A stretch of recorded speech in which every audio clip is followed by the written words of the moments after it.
আসসালামু আলাইকুম। আশা করি সবাই ভালো আছেন। আমি আলহামদুলিল্লাহ অনেক ভালো আছি। তো আজকে আমি আপনাদের মাঝে হাজির হয়েছি একটি সরকারি চাকরির নিয়োগ বিজ্ঞপ্তি নিয়ে। নিয়োগ বিজ্ঞপ্তিটি হচ্ছে Dhaka power distribution company limited. এখানে ৪৭টি শূন্য পদে নিয়োগ দেওয়া হয়েছে, যা আম, আবেদনের শেষ তারিখ 15 জানুয়ারি 2025। তো আমরা সবাই নিয়োগ বিজ্ঞপ্তিটি বিস্তারিত দেখতে ভিডিওটি কন্টিনিউ করব। তো যারা আমাদের চ্যানেলে নতুন আছেন অবশ্যই আমাদের চ্যানেলটিকে সাবস্ক্রাইব করে আমাদের সাথে থাকবেন এবং আমাদের ভিডিও ভালো লাগলে অবশ্যই লাইক কমেন্ট শেয়ার করবেন।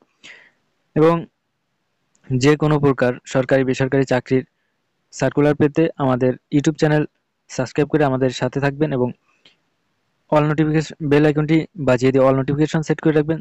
Welcome to daily job news and preparation YouTube channel.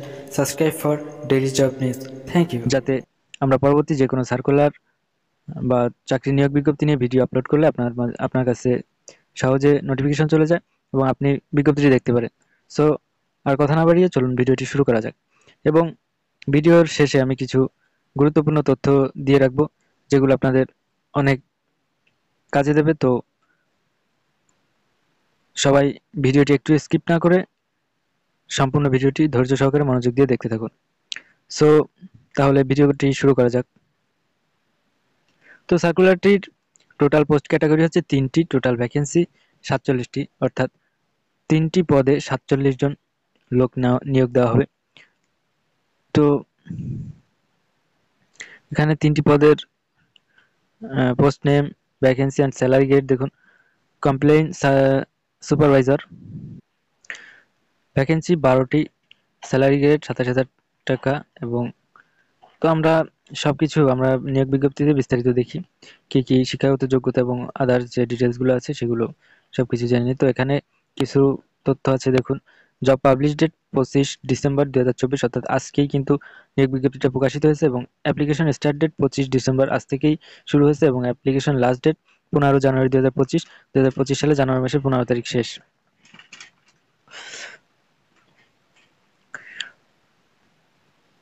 তো এখানে দেখুন জব টাইপ হচ্ছে ফুল টাইম জব। এটা একটা full time job. Job category হচ্ছে গভট জব, অর্থাৎ এটা একটি সরকারি চাকরি। এখানে ছেলে মেয়ে সবাই আবেদন করতে পারবেন। এবং এজ লিমিটেশন হচ্ছে 15 জানুয়ারি 2025 তারিখে the age of candidate should be 18 to 32 years. তো এখানে 15 জানুয়ারি 2025 তারিখে প্রার্থীর বয়স সর্বোচ্চ 32 বছর এবং সর্বনিম্ন 18 বছর হতে হবে। এখানে district candidate sorry candidates from all district can apply. এখানে সকল জেলার প্রার্থীরা আবেদন করতে পারবেন। অ্যাপ্লিকেশন ফি 1000 টাকা। সোর্স দি ডেইলি অবজার্ভ, 25 ডিসেম্বর 2025। তো এই নিয়োগ বিজ্ঞপ্তিটি প্রকাশিত হয়েছে দি ডেইলি অবজার্ভ পত্রিকায় 25 তারিখ, অর্থাৎ আজকেই প্রকাশিত হয়েছে। Job application start date 25 December 2024, application deadline 15 জানুয়ারি 2025। তো আমরা বিস্তারিত বিজ্ঞপ্তিতে দেখে নিই। Dhaka power distribution company limited, 8 পৌষ 1431 বঙ্গাব্দ, 23 ডিসেম্বর 2024 খ্রিস্টাব্দ। নিয়োগ বিজ্ঞপ্তি ক্রমিক নং, পদের নাম, পদের সংখ্যা। কমপ্লেইন সুপারভাইজার 12টি, সুইচ বোর্ড অ্যাটেন্ডেন্ট শূন্য পদের সংখ্যা 20টি, সিনিয়র অ্যাকাউন্ট অ্যাসিস্ট্যান্ট শূন্য পদের সংখ্যা 15টি। তো নিয়োগ বিজ্ঞপ্তি বিষয়ে বিস্তারিত ডিপিডিসির ওয়েবসাইট www.dpdc.gov.bd পাওয়া যাবে এবং অনলাইন আবেদন করতে হবে।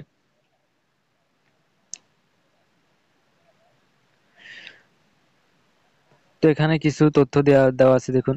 Dhaka power distribution company limited DPDC একটি সেবামূলক প্রতিষ্ঠান হিসেবে এর নির্ধারিত ভৌগোলিক এলাকায় বিদ্যুৎ সরবরাহ, পরিচালনা, সংরক্ষণ এবং বিদ্যুৎ সরবরাহ ব্যবস্থা উন্নয়নের জন্য কাজ করে যাচ্ছে। কোম্পানি নিম্নবর্ণিত পদে চুক্তিভিত্তিক প্রতিবার চুক্তি সর্বোচ্চ 3 বছরের জন্য প্রথমবার 1 বছর শিক্ষানবিশ কাল সহ নিয়োগের লক্ষ্যে সৎ, নিবেদিত, উদ্যোগী, প্রতিকূল অবস্থায় চ্যালেঞ্জ গ্রহণে আগ্রহী এবং কোম্পানি কর্তৃক নির্ধারিত কাজ করার মানসিকতা সম্পন্ন প্রকৃত বাংলাদেশী নাগরিকদের নিকট থেকে দরখাস্ত আহ্বান করা যাচ্ছে। সংস্থা কর্তৃক নির্দিষ্ট লক্ষ্যমাত্রা পূরণ করা সাপেক্ষে ও সন্তোষজনক কাজের ভিত্তিতে চুক্তিভিত্তিক চাকরির মেয়াদ 3 বছর অন্তর অন্তর নবায়ন করত। সর্বোচ্চ 60 বছর পর্যন্ত বৃদ্ধি হতে পারে।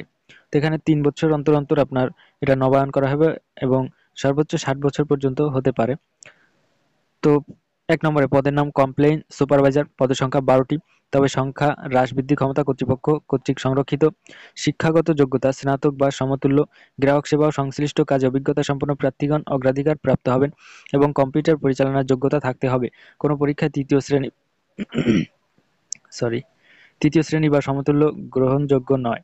4 দায়িত্ব: গ্রাহকের অভিযোগ গ্রহণ ও নির্দিষ্ট রেজিস্টারে লিপিবদ্ধ করা। গ্রাহকের অভিযোগ তাৎক্ষণিকভাবে কর্তৃপক্ষকে অবহিত করা। গ্রাহকের অভিযোগ সমাধানের পর গ্রাহককে ফোনে অবহিত করা। কোনো অভিযোগ যথাসময়ে নিষ্পত্তি না হলে পুনরায় কর্তৃপক্ষকে অবহিত করা। কোনো অভিযোগ যুক্তিসঙ্গত কারণে নিষ্পত্তি করা না গেলে গ্রাহককে অনতিবিলম্বে কারণ অবহিত করা এবং কর্তৃপক্ষ কর্তৃক সময়ে সময়ে অর্পিত অন্যান্য দায়িত্ব পালন করা। 5 বেতন ও অন্যান্য ভাতাদি। পদবি কমপ্লেইন সুপারভাইজার। মূল বেতন মাসিক ২৭,০০০ টাকা। বাড়ি ভাড়া ভাতা মূল বেতনের 60%, তবে নারায়ণগঞ্জ ও গাজীপুর সিটি কর্পোরেশন এলাকায় মূল বেতনের 50%। তো অন্যান্য গাজীপুর এবং নারায়ণগঞ্জ এবং গাজীপুর সিটি কর্পোরেশন এলাকা ব্যতীত অন্য সকল এলাকার জন্য 60%। তো যাতায়াত ভাতা মাসিক ৩,৫০০ টাকা। চিকিৎসা ভাতা মূল বেতনের 10% হারে অথবা ন্যূনতম ২,০০০ টাকা।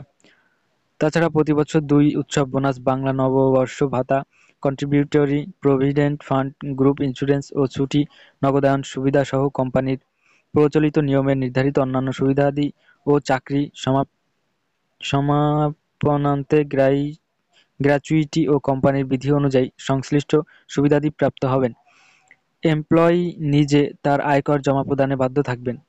6 শর্তাবলী: আবেদনকারী প্রার্থীর ক্ষেত্রে সর্বোচ্চ বয়স 32 বছর 15/1/2025 খ্রিস্টাব্দ তারিখে কোনো ক্রমেই জন্ম তারিখ বয়সের এফিডেভিট গ্রহণযোগ্য নয়। অভিজ্ঞতা সম্পন্ন প্রার্থীদের অগ্রাধিকার দেওয়া হবে। ডিপিডিসির নিজস্ব এমপ্লয়িগণের আবেদনের ক্ষেত্রে বয়সসীমা 0.5 বছর পর্যন্ত শিথিলযোগ্য।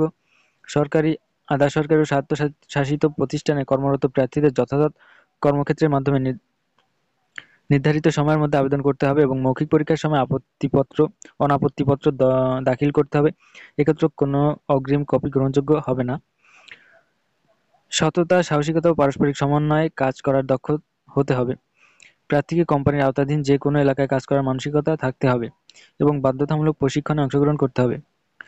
নিয়োগের বিষয়ে যে কোনো ধরনের তদবির, অবৈধ যোগাযোগ প্রচেষ্টার জন্য প্রার্থীর আবেদনপত্র বাতিল হতে পারে। আবেদনের গ্রহণযোগ্যতা বা অন্যান্য বিষয়ে কর্তৃপক্ষের সিদ্ধান্তই চূড়ান্ত। আগ্রহী প্রার্থীগণ ডিপিডিসির ওয়েবসাইট www.dpdc.gov.bd এর মাধ্যমে অনলাইন পদ্ধতিতে আবেদন দাখিল করবেন। এক্ষেত্রে নির্দিষ্ট ফরমের নির্দেশনা অনুযায়ী নির্ধারিত সাইজের প্রার্থীর ছবি, স্বাক্ষর ও সনদপত্র সংযুক্ত করতে হবে। প্রার্থীকে রকেট ডিবিবিএল মোবাইল ব্যাংকিং এর মাধ্যমে ১,০০০ টাকা অফেরতযোগ্য আবেদন ফি প্রদান করে আগামী 15/1/2025 খ্রিস্টাব্দ তারিখের মধ্যে আবেদন দাখিল করতে হবে। এক্ষেত্রে ডিপিডিসির ওয়েবসাইট www.dpdc.gov.bd এ প্রদত্ত প্রয়োজনীয় নির্দেশনা অনুসরণ করতে হবে।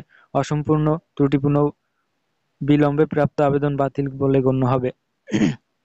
Deputy general manager, employee management administration, human resources, DPDC, বিদ্যুৎ ভবন, ৪র্থ তলা, ১ আব্দুল গনি রোড, ঢাকা ১,০০০। তো এখানে আমরা ২ নম্বর পদটি দেখব। তো এখানে সবকিছুই নিয়মকানুন এবং সকল তথ্য একই রকম আছে, শুধু পদের নাম, শিক্ষাগত যোগ্যতা, দায়িত্ব এগুলো একটু ভিন্ন আছে। তো আমি শুধু এগুলোই আপনাদেরকে একটু পড়ে শোনাবো। পদের নাম সুইচ বোর্ড অ্যাটেন্ডেন্ট, পদসংখ্যা 20টি, তবে সংখ্যা হ্রাস বৃদ্ধির ক্ষমতা কর্তৃপক্ষ কর্তৃক সংরক্ষিত। ৩ শিক্ষাগত যোগ্যতা এইচএসসি বা সমতুল্য বিজ্ঞান বিভাগ এবং কম্পিউটার পরিচালনার যোগ্যতা থাকতে হবে। পাওয়ার technology, electrical technology, mechanical technology বিষয়ে সরকারি কোনো শিক্ষা প্রতিষ্ঠান থেকে পাশ উত্তীর্ণ প্রার্থীদেরকে অগ্রাধিকার দেওয়া হবে। কোনো পরীক্ষায় ৩য় গ্রেড বা সমতুল্য গ্রহণযোগ্য নয়। ৪ নম্বর দায়িত্ব: উপকেন্দ্রের ফিডার সমূহের প্যানেল বোর্ডের সকল প্রকার মিটারের রিডিং গ্রহণ করে নির্ধারিত লগ বইতে লিপিবদ্ধ করা। কোনো ফিডারে ত্রুটি দেখা দিলে ঊর্ধ্বতন কর্তৃপক্ষকে অবহিত করে লগ বইতে লিপিবদ্ধ করা। ঊর্ধ্বতন কর্তৃপক্ষের নির্দেশে বিভিন্ন কাজে ফিডার বন্ধ করা এবং যিনি শাটডাউন নেবেন তাকে নিরাপত্তা বিষয়ে সতর্ক করে লগ বইতে তার স্বাক্ষর গ্রহণ করা। ঊর্ধ্বতন কর্তৃপক্ষের লিখিত ছাড়পত্রের মাধ্যমে লগ বইতে লিপিবদ্ধ করে নিরাপত্তা ব্যবস্থা সহকারে ফিডার চালু করা। বিপজ্জনক সংবাদ প্রাপ্তিতে ঊর্ধ্বতন কর্তৃপক্ষের নির্দেশে ফিডারসমূহ পরিচালনা করা, হঠাৎ বিপজ্জনক ঝড় বৃষ্টি নামলে ফিডারসমূহ বন্ধ রাখা এবং দায়িত্বপ্রাপ্ত এমপ্লয়ির নির্দেশে উহা পুনরায় চালু করা এবং ঊর্ধ্বতন কর্তৃপক্ষ কর্তৃক সময়ে সময়ে অর্পিত অন্যান্য দায়িত্ব পালন করা। তো এই পদটির বেতন স্কেল এবং সব মিলিয়ে আপনি টোটাল কেমন একটা পেমেন্ট পাবেন সেটা এখানে দেওয়া আছে। পদবি সুইচ বোর্ড অ্যাটেন্ডেন্ট, মূল বেতন 25,000 টাকা। বাড়ি ভাড়া ভাতা মূল বেতনের 60%, তবে নারায়ণগঞ্জ ও গাজীপুর সিটি কর্পোরেশন এলাকায় মূল বেতনের 50%। যাতায়াত ভাড়া 3,000 টাকা। চিকিৎসা ভাতা মূল বেতনের 10% হারে অথবা ন্যূনতম 2,000 টাকা। তো এটা হচ্ছে দ্বিতীয় পদের গুরুত্বপূর্ণ যে তথ্যগুলো ছিল সেগুলা। তো এখন আমরা তৃতীয় পদের জন্য যে শিক্ষাগত যোগ্যতা ও বেতনটা কি আছে সেটা আমরা জেনে নিব। তো আপনারা সবাই আমাদের ভিডিওটি ধৈর্য সহকারে দেখতে থাকুন এবং আমাদের ভিডিও ভালো লাগলে লাইক কমেন্ট শেয়ার করতে ভুলবেন না এবং এই সার্কুলারটি আপনার ভাই বোন বন্ধু যারা আছে তাদের কাছে শেয়ার করেন, যারা উক্ত যোগ্যতার অধিকারী, তো তারা যাতে ভিডিওটি দেখতে পারে এবং এখানে আবেদন করতে পারে। হয়তো আপনার মাধ্যমে একটা মানুষের চাকরি হয়ে যেতে পারে। তো এখানে একটা কথা হচ্ছে, ধরুন আপনি একজনকে জানালেন, তার মানে যে আপনি এখানে আপনার তার জন্য আপনার চাকরি হবে না, বিষয়টা এমন না। আসলে আমাদের যেটা যার যেটা রিজিকে আছে সেটা অবশ্যই হবে, সেটা আমরা পেয়ে যাব নির্দিষ্ট সময়ে, আল্লাহ তাআলা আমাদের দিয়ে দেবেন। তো এটার জন্য আমাদের রিজিকে যেটা আছে সেটা কেউ নিতে পারবে না এবং কারো মাধ্যমে আমাদের রিজিক আসবে না, এটা শুধুমাত্র আল্লাহ পাকই আমাদের দিবেন। তো হতে পারে একটা উসিলা, যে আপনার উসিলায় যদি অন্য কোনো একটা ভাইয়ের উপকার হয়, অন্তত আল্লাহর কাছে কিন্তু ভালো থাকতে পারবেন। তো এই কারণে সবার কাছে একটু শেয়ার করে দিবেন। তো আমরা তৃতীয় পদের জন্য কি কি নির্দেশনাবলী আছে সেগুলো একটু দেখব। তো তৃতীয় পদের নাম হচ্ছে সিনিয়র অ্যাকাউন্ট অ্যাসিস্ট্যান্ট। পদের সংখ্যা 15টি, তবে সংখ্যা হ্রাস বৃদ্ধি ক্ষমতা কর্তৃপক্ষ কর্তৃক সংরক্ষিত। শিক্ষাগত যোগ্যতা ব্যবসায় শিক্ষা, বাণিজ্য বিভাগে স্নাতক বা সমতুল্য ডিগ্রি, কোনো পরীক্ষায় তৃতীয় শ্রেণী বা সমতুল্য গ্রহণযোগ্য নয়। ফিনান্সিয়াল ম্যানেজমেন্ট সফটওয়্যার বিষয়ে জ্ঞান থাকা আকাঙ্ক্ষিত হলেও অত্যাবশ্যক নয়। কম্পিউটার পরিচালনার যোগ্যতা থাকতে হবে। দায়িত্ব দপ্তরের ক্যাশবুক ব্যবস্থাপনা, অগ্রদত্ত তহবিল, বেতন ভাতা, খুচরা নগদ ক্রয়, ডিসিএস, অগ্রিম আয়কর ও ভ্যাট, ব্যাংক রিকনসিলিয়েশন, ব্যাংক লেনদেন, অডিট, আপত্তি নিষ্পত্তি, ঠিকাদার সরবরাহকারীর বিল প্রদান প্রভৃতি কার্যাবলী সম্পাদনে সহায়তা প্রদান ও দাপ্তরিক রেকর্ড পত্রাদি যথাযথভাবে সংরক্ষণ এবং চাহিদামতো তথ্য সরবরাহ কর্তৃপক্ষ কর্তৃক সময়ে সময়ে অর্পিত অন্যান্য দায়িত্ব পালন করা। তো এই পদের নাম হচ্ছে সিনিয়র অ্যাকাউন্ট অ্যাসিস্ট্যান্ট। বেতন গ্রেড ডিপিডিসির বেতন গ্রেড 12তম গ্রেড। মূল বেতন মাসিক বেতন 24,000 টাকা। বাড়ি ভাড়া ভাতা মূল বেতনের 60%, তবে নারায়ণগঞ্জ গাজীপুর সিটি কর্পোরেশন এলাকায় মূল বেতনের 50%। যাতায়াত ভাতা মাসিক 3,000 টাকা। চিকিৎসা ভাতা মূল বেতনের 10% হারে অথবা ন্যূনতম 2,000 টাকা। তো আমরা আবেদনের পদ্ধতি এবং কি কি কাগজপত্রাদি প্রয়োজন হবে সেটা আগেই আলোচনা করেছি। তো আপনারা যারা এখানে চাকরি প্রার্থী আছেন তারা আপনাদের শিক্ষাগত যোগ্যতা অভিজ্ঞতার ভিত্তিতে এখানে নির্দেশিত যে যে যোগ্যতা অভিজ্ঞতা চেয়েছে সেই অনুযায়ী আপনারা আবেদন করুন এবং আপনাদের জন্য অনেক অনেক শুভকামনা রইল। তো আপনাদের যেন আল্লাহ তাআলা মনে আশা নেক আশাটা পূরণ করে এবং আপনাদের যেন একটা সরকারি চাকরি হয়। এবং আমার জন্য আপনারা অবশ্যই অনেক অনেক দোয়া করবেন যাতে আমিও লাইফে কিছু একটা করতে পারি। তো আজকের ভিডিও এ পর্যন্ত ছিল, দেখা হবে নতুন কোনো ভিডিওতে। সে পর্যন্ত সবাই ভালো থাকুন, সুস্থ থাকুন, এই কামনা করি আল্লাহ পাকের কাছে। তো আপনারা আমার জন্য সবাই দোয়া করবেন এবং আমি আপনাদের জন্য অনেক অনেক দোয়া করি। তো আজকে এখানেই বিদায় নিচ্ছি। আল্লাহ হাফেজ।